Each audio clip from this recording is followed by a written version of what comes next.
Estamos muy contentos, tenemos pocos minutos, así que vamos a tratar de avanzar lo más rápido posible en este escenario, ¿cierto?, virtual.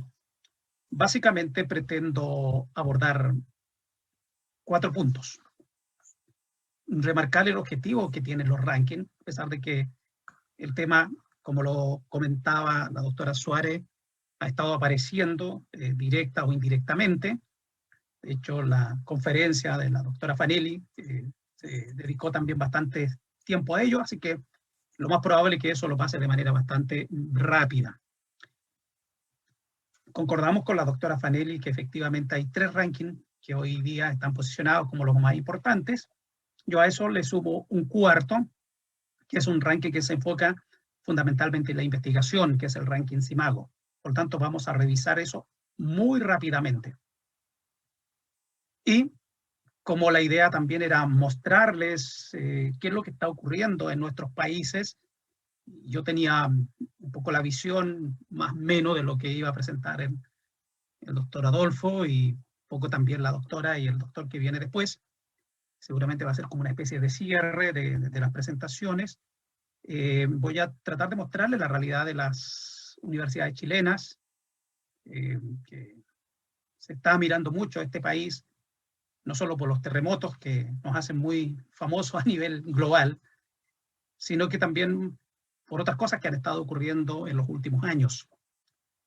Y terminaré con algunas críticas, tanto positivas como negativas, que tienen los rankings. No son ángeles ni tampoco son demonios. Por lo menos eso es lo que ha quedado en evidencia en las presentaciones. Entonces, vamos inmediatamente a lo que nos congrega. ¿Cuál es el propósito de los rankings? Revisando la diversa literatura y también las declaraciones y las metodologías que los mismos rankings van declarando, yo me atrevería a decir que básicamente son 4. Primero, vamos a hablar en términos generales, por supuesto, porque han emergido una cantidad enorme de rankings para ir abordando cuestiones que de pronto aparecen como ciertas debilidades o espacios que no son abordados por los rankings más famosos. Entonces, pero en general, todos pretenden dar a conocer estándares de calidad relativa a las universidades. Se valen de una serie de indicadores para ir construyendo esa idea.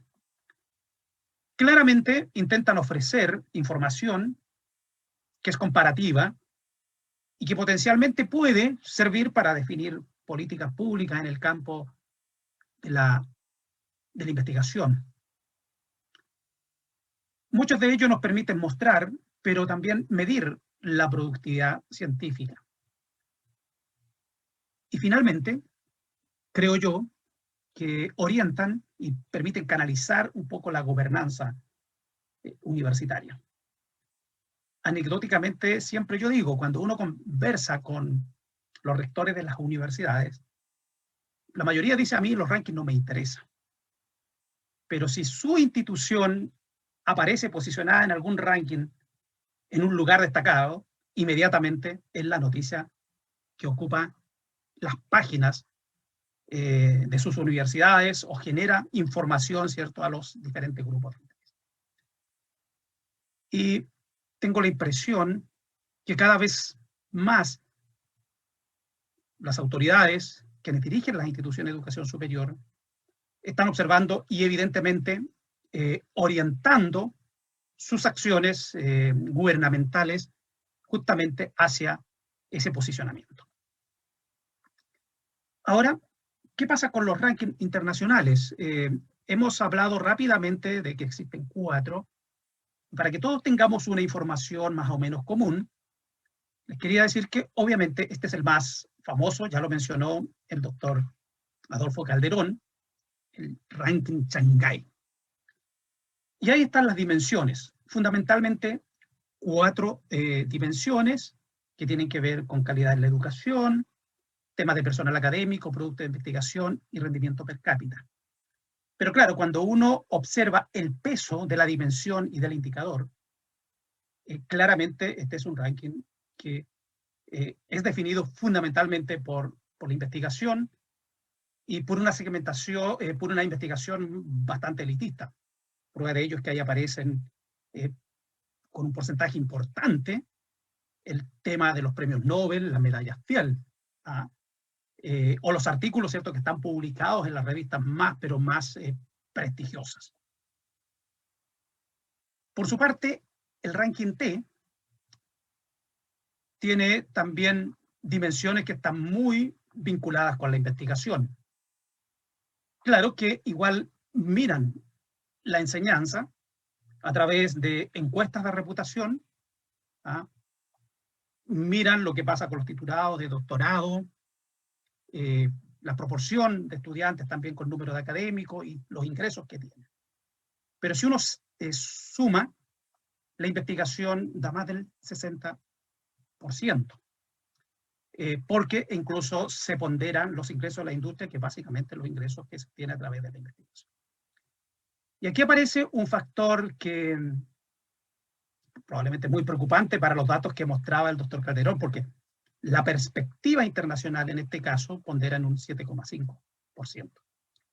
Y que básicamente tiene que ver, ¿cierto?, cómo estas universidades se van vinculando internacionalmente con el mundo académico, con el mundo de los estudiantes, pero también en la producción científica. Por eso que yo le hablaba de más del 60%, es decir, el 2,5% tiene una ponderación de esa producción científica que se hace colaborativamente.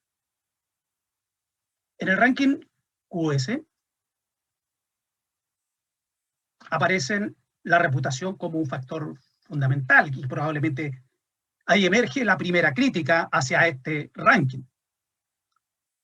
Pero bueno, son encuestas que ponderan la mitad, la relación de estudiantes con académicos el 20%, y desde el punto de vista de la producción científica, el énfasis está fundamentalmente en el factor de impacto o en la generación de citas por parte, ¿cierto?, de los artículos científicos, y fundamentalmente están basados en los datos que entrega Scopus. Y también acá aparece el tema internacional con un 10%. Y aquí está el cuarto, que no se ha mencionado, pero cada vez está tomando mayor relevancia a nivel global, porque claro, ellos tienen la gracia que solamente toman datos que están disponibles. Es decir, ellos no les solicitan datos a las universidades. Eso podría eventualmente generar distorsiones. Entonces, los datos que están disponibles y que de alguna manera los datos que son más objetivos. Y eso se vinculan preferentemente con la investigación. 50%, 30% innovación, y han incorporado algo que tiene que ver con el impacto social, en donde consideran las salmétricas, las visitas que tienen habitualmente las páginas web de las universidades, y también el tamaño, ¿cierto?, que básicamente como esa página web es omniabarcante, vale decir, es capaz de abarcar todas las actividades que se dan al interior de la universidad. Claro, ustedes podrán decir, es una cosa media rara. No es tan rara porque hay muchas acciones que desarrolla el mundo universitario que no necesariamente pasa por la web de la universidad. Entonces ahí tiene que ver también con un tema de gobernanza. No sé, por ponerle un ejemplo muy concreto. Hay universidades que tienen revistas científicas y esas revistas científicas, siendo de la universidad, no están dentro de la web de la universidad. Por lo tanto, ahí hay un tema, ¿cierto?, de gestión, porque obviamente las revistas científicas, sobre todo si está bien indexadas, tienen muchas visitas, tienen mucho interés de parte de la comunidad académica internacional. Pero claro, ese impacto que está teniendo la revista en la sociedad no la está considerando este factor social, porque obviamente no pasa por la página web de la respectiva universidad. Y bueno, hay otros casos de investigadores, premios nacionales, premios internacionales, que tienen también sus propias páginas web, y no necesariamente esas páginas web están alojadas en su propia universidad. Bueno, ahí tienen dos ejemplos concretos. Pero ahora vamos algo que normalmente es como bastante concupiscente o sensual, si se quiere, porque todos de alguna manera siempre están pendientes de qué es lo que está pasando con nuestras universidades en las distintas mediciones. Y para no ser tan chilecéntrico, quise colocar esto en el contexto latinoamericano. Y si ustedes miran, en el ARGU de Latinoamérica, el 75% de las 20 primeras universidades son brasileñas. Después tenemos 2 que son de Argentina y Chile, y una sola que es de Colombia. Eso es lo que pasa con el ARGU.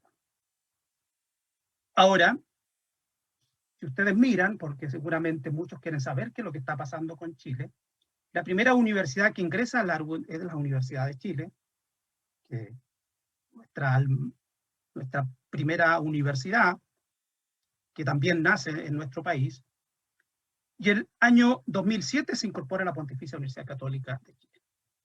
Y claro, el año pasado aparecieron en el ranking 5 universidades, y este año volvimos de nuevo a tener 4, porque la técnico Federico Santamaría volvió a salir de esta categorización. ¿Qué es lo que pasa con el T? Las primeras de Latinoamérica. Ahí tenemos, en este caso, que el 45% son de Brasil. Ya no hay tanto monopolio de este mega país. Chile tiene el 20%, México tiene 2 universidades, Colombia 2, y una Perú y Costa Rica. Ahora, si lo enfoco en nuestro país, hay algo que de pronto llama la atención. De las 10 primeras, 8 son universidades privadas. Y en las 20 primeras, si ustedes miran rápidamente en esa lámina, solo 6 son estatales o públicas, como se dice en términos más globales. Y hay una curiosidad que la quise traer porque los datos salieron recién esta semana, creo, o la semana pasada, que es un ranking que está haciendo de las universidades jóvenes, para decir de las universidades que se crearon después de los 70, es decir, que tienen 50 años o menos. Y en ese ranking de universidades jóvenes, ustedes pueden mirar que la mitad son de Chile, Brasil tiene 8, que representa el 40%, y hay una de México y de Argentina. Y estas son exactamente las chilenas, donde aparecen ya varias estatales, pero también, ¿cierto?, hay un avance bastante significativo, importante, llamativo, de lo que son las universidades privadas de nuestro país. ¿Qué pasa ahora con el QS? En el caso de este ranking, podemos observar que ahora es Argentina el que pasa a primer lugar porque tiene el 25% de las universidades. Ahora hay 4 de Brasil, 3 de Colombia y Chile, 2 de México y Uruguay, y una de Perú, que es la Universidad Católica de Perú. Y si hacemos el análisis comparado, en el caso de Chile hay 13 privadas y las otras 7 son estatales. De todas maneras, yo quiero señalar que en Chile existen 59 universidades y 18 son estatales. Es decir, solo el 30% son estatales. Y de esas 18 hay 2 que son de reciente creación y por lo tanto todavía no tienen resultados concretos que pudieran ser considerados, ¿cierto? Hay 9 que son privadas tradicionales, se les llama acá, que representa el 15%. Y las otras son universidades privadas que se crearon a partir de la reforma de los 80. Eso también para establecer información de contexto. Y por último, porque el tiempo pasa muy rápido, las primeras de Latinoamérica en el CIMAGO, ahí ustedes pueden ver que el 55% son de Brasil, hay 3 de Chile y de Colombia, respectivamente, 2 de Argentina y 1 de México. En el ranking Simago, y aquí es un dato súper importante porque durante la mañana, en la excelente mesa de los rectores colocaban mucho énfasis en que estábamos llenos de instituciones que no deberían llamarse universidades, porque no generaban conocimiento. Vale decir, que no tenían dentro de sus actividades centrales la investigación. Y si ustedes observan, en el ranking mundial, lo que se exige son 100 publicaciones en 4 años. Y hay universidades que tienen 300, 400, 500, 800 profesores y no son capaces de generar 25 publicaciones. Entonces, yo entiendo esa tremenda interpelación y reflexión que hacían los colegas en la mañana respecto de este reto que tenemos de ser efectivamente universidades. Bueno, en el caso de Chile, en el último ranking aparecen 36 universidades, y de esas, que tienen por lo tanto más de 100 publicaciones, y de esas, 15 de las 18 estatales están en este ranking mundial, vale decir que tienen más de 100 publicaciones. Y en el latinoamericano, ahí es más fuerte la aparición de las universidades brasileñas, con el 65% del total. Hay 3 de México, 2 de Chile y México, perdón, y 1 de Argentina y Colombia. Eso es lo que está pasando en Chile. Un dato importante en el anterior que a lo mejor ustedes no repararon. Si ustedes miran la primera línea, la Universidad de Chile siempre fue la número 1 en nuestro país. Pero nosotros mirábamos con preocupación cómo la Universidad Católica avanzaba rápidamente. Y ya el año pasado, la Universidad Católica estaba en el segundo lugar, en el 489, y la Chile en el primero, en el 473.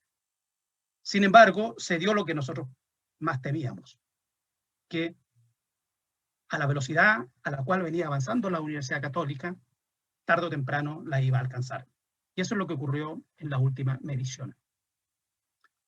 En el caso del iberoamericano, que solo mide outputs, vale decir publicaciones, la Universidad de Chile sigue manteniendo el lugar 19, ¿cierto? Se ha mantenido prácticamente estable en esa posición. Y sin embargo, la Católica está avanzando desde el 31, hoy ya aparece en el 27, a pesar de que tuvo 2 caídas en la medición del año pasado respecto de la PC. Ahora bien, considerando los datos que nos parecen bien interesantes, y yo no he querido colocar los datos a nivel internacional fundamentalmente para que no nos dé depresión. Porque si nosotros colocamos las universidades latinoamericanas en el contexto mundial, probablemente a todos nos daría depresión. ¿Por qué? Porque efectivamente las universidades latinoamericanas prácticamente no existen. Una universidad, decía el profesor, dentro de las 150 mejores. Una. Entonces, ¿qué podemos hacer para poder enfrentar este escenario que es negativo? Claramente es negativo. A mí se me ocurre una sola cosa. Y por eso que he colocado tanto empeño y tanto esfuerzo, por ejemplo, en levantar esta red de investigadores en gobernanza universitaria. Tenemos muchos problemas que investigar, qué duda cabe, pero también tenemos problemas en el campo de la gobernanza de nuestras entidades educativas.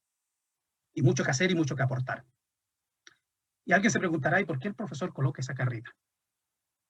Siempre dije yo, tengo que hacer famoso a mi pueblo. Yo nací en Antuco, que es un pueblo cordillerano, y me crié ni siquiera en el pueblo, en el campo, a orillas de ese pequeño pueblo que está en la zona central de Chile. Y claro, nosotros básicamente trabajábamos con carretas. Y nosotros sabíamos que para poder alcanzar una meta, todos teníamos que empujar la carreta para el mismo lado. Como aparece en esa figura, claro, es cierto que de pronto hay algunos que van a querer frenar la carreta, otros que van a querer ir arriba de la carreta de manera cómoda, sin esforzarse. Pero la reciprocidad, la correspondencia, la colaboración, el compañerismo, la coparticipación, el soporte mutuo, la honestidad para decirnos las cosas, eran parte de nuestro estilo de vida. Y yo creo que Latinoamérica necesita eso. Si queremos avanzar en posicionarnos a nivel internacional, tenemos que actuar de manera mancomunada. Tenemos que apoyarnos mutuamente. Todas las universidades tenemos que apoyarnos mutuamente. Me recuerdo de Newton que decía, la unidad es la variedad, y la variedad en la unidad es la ley suprema del universo. Como me están quedando los últimos minutos, parece, profesora, voy a terminar, ¿sí? Ya está sobrepasado el tiempo, profesor, por favor, ¿no? Cierre. Todavía nos falta un participante. Cierro básicamente con algunas críticas. Qué duda cabe, voy a partir por lo positivo. Proporcionan abundante información a los grupos de interés. Nos ayudan a la transparencia. ¿Cuántas veces nosotros estábamos convencidos que una universidad era mejor que otra solo porque tenía mayor publicidad, porque aparecía más en la televisión o porque era capaz de aparecer positivamente en las encuestas? Ayudan con la transparencia institucional. Posibilitan el benchmarking, porque uno puede perfectamente aprender de las mejores prácticas. Fomentan la movilidad internacional. Desde el punto de vista negativo, se dice que el gran problema que tienen es que parten de un modelo ideal de universidad, que básicamente es el anglosajón, que pretenden que todas las universidades avancen en la misma dirección, que se totaliza la calidad de una universidad a partir de unos cuantos indicadores que no satisfacen los requerimientos de la región, dado que usan indicadores poco aplicables a la universidad latinoamericana. No se considera el rol social de las universidades. Se comparan instituciones sin considerar las diferencias de los sistemas de educación superior nacionales y que favorecen a las naciones angloparlantes, porque muchas de las entrevistas a los académicos y a las publicaciones, ya veíamos en las dimensiones, están escritas en inglés. Comparto con ustedes rápidamente algunos de los artículos que hemos trabajado, justamente poniendo en práctica la cooperación. Agradezco el apoyo de mis asistentes de investigación, Patricio Bianco, Walter Sáez, que han trabajado muy intensamente también en estas temáticas y vibran con ello. Y mostrarles también que hay buena producción científica en Latinoamérica. ¿Ah? Siempre estamos mirando más arriba, la producción anglo. Ahí hay algunos autores que he marcado, ahí hay otros, ustedes pueden después ver con calma, y no puedo despedirme sin hacerle un pequeño homenaje al gran Humberto Maturana, este biólogo, filósofo y escritor de renombre internacional, que nos acaba de dejar hace algunos días. Y decía algo muy pertinente, porque uno de los problemas que yo he observado en las universidades latinoamericanas es que todavía estamos llenos de jefes y tenemos pocos líderes. Y él decía que gobernar consiste en dirigir el armonizar de intenciones, deseos y propósitos de los miembros de una institución. En suma, el gobernar consiste en armonizar adecuadamente el fluir emocional de los miembros de la institución gobernada. Al final, gobernar, decía Maturana, es conversar. Muchas gracias.